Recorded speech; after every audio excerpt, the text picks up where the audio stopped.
Shalom, selamat datang di program Sekolah Sahabat 5 Menit GMAHK Jemaat Menteng.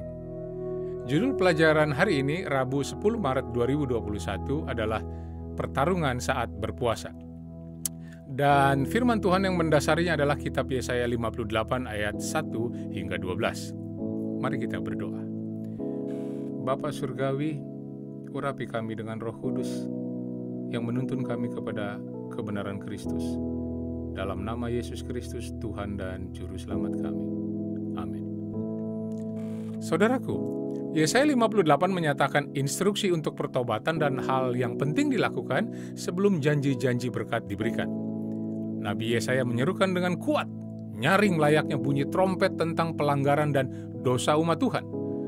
Umat Tuhan, umatku, ayat 1, memang setiap hari mencari Tuhan, suka mengenal jalan Tuhan. Mereka bertanya kepada Tuhan tentang hukum-hukum yang benar, dan mereka suka mendekat menghadap Allah. Mereka juga berpuasa dan merendahkan diri. Bukankah hal ini adalah baik? Tetapi Tuhan tidak memperhatikan mereka. Mereka merasa seharusnya mereka mendapat pujian dari Tuhan karena usaha-usaha mereka agar berkenan kepada Allah. Namun Tuhan tidak menghiraukan dan mendengar seruan mereka. Mengapa? Ayat 3 dan 4 menjelaskannya, yaitu karena sementara mereka berpuasa, merendahkan diri, mereka masih tetap mengurus urusan mereka, find pleasure, kesenangan, dan kamu mendesak-desak semua buruhmu. Ada satu eksploitasi buruh di sana. Mereka berpuasa sambil berbantah dan berkelahi, dan memukul dengan tinju dengan tidak semena-mena, with the fist of wickedness.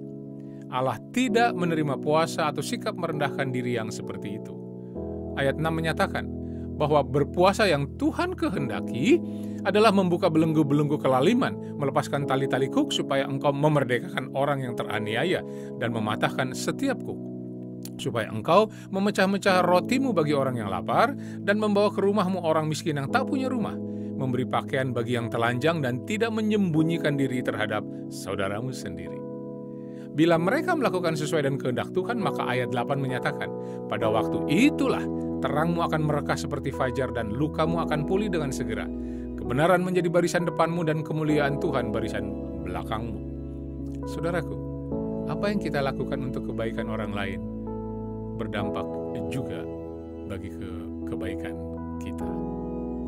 Selanjutnya ayat 9 mencatat bahwa bila mereka melakukan puasa sesuai kehendak Tuhan, maka pada waktu itu engkau memanggil dan Tuhan akan menjawab.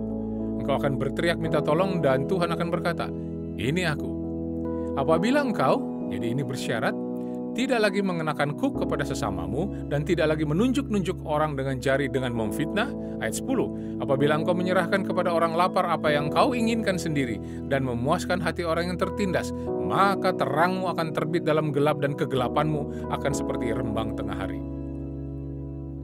Masih ingat Matius 25 ayat 40? Aku berkata kepadamu, sesungguhnya segala sesuatu yang kamu lakukan untuk salah seorang dari saudaraku yang paling hina ini, kamu telah melakukannya untuk aku. Demikian firman Tuhan. Akhirnya kita tiba pada ayat 11 dan 12 yang mengajarkan bahwa dalam kekeringan rohani, Tuhan berjanji akan menyegarkan mereka yang mencari dengan sungguh-sungguh untuk menjadi berkat bagi orang lain. Mereka akan mengadakan kebangunan hidup rohani dalam tindakan praktis. Dan beberapa pokok pikiran yang dapat kita rangkum pada hari ini adalah 1. Dosa umat Tuhan zaman Yesaya adalah juga dosa umat Tuhan saat ini. Kehidupan rohani yang hanya tampilan luar saja. Mereka tidak berjalan dalam kebenaran. Kebaikan, pengampunan, dan kasih tidak dinyatakan dalam tindakan praktis keseharian. Ada pertarungan saat berpuasa, yaitu puasa ritual keagamaan dengan puasa yang berpusat pada Yesus Kristus yang mengasihi manusia melalui tindakan keselamatan, pemulihan, kesembuhan, dan pertolongan.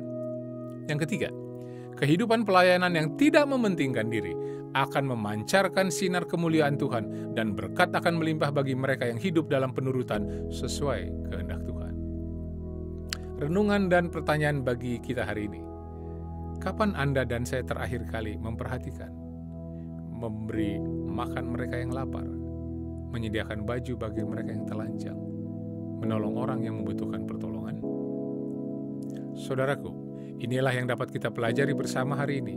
walau sangat terbatas dalam waktu 5 menit. Tuhan kiranya menuntun dan memberkati kita untuk melakukan yang benar sesuai kehendak Tuhan.